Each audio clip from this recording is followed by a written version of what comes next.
花莲的凯歌园中度之家主要收容一寡家境困难，或者是家庭功能出问题少年囡仔。不过，即届却因为地震，规栋厝拢需要征收，暂时无法度去住人。台积电慈善基金会董事长张淑芬和花莲县长市政委拢去现场关心，嘛表示讲经过评估会提供协助。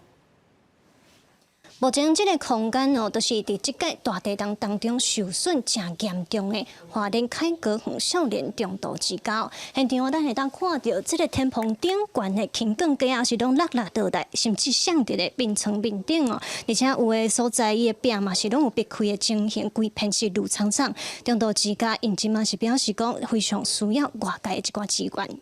不管是先暂时性的一个仓库、仓储，或是说办公室的地点所延伸的这些费用，我觉得也是对我们来讲也是有压力。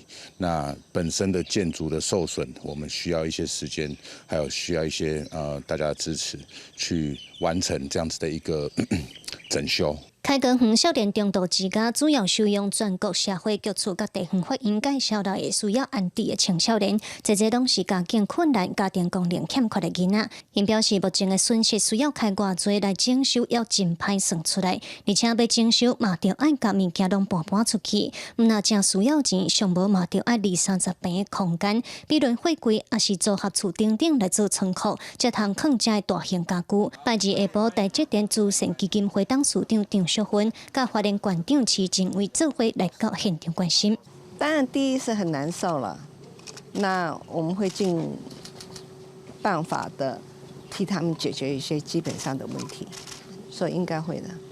看货柜屋，我们也来找一下，好不好？那个调来是最快的，货柜是最好的。对啊。目前13位凯歌园的囡仔拢先暂时安置在花莲县的芥菜种会。台积电慈善基金会董事长张淑芬表示，看到囡仔住的所在搭规个外高市厝，伊感觉真唔甘，因会经过评估来互中度之家适当的协助。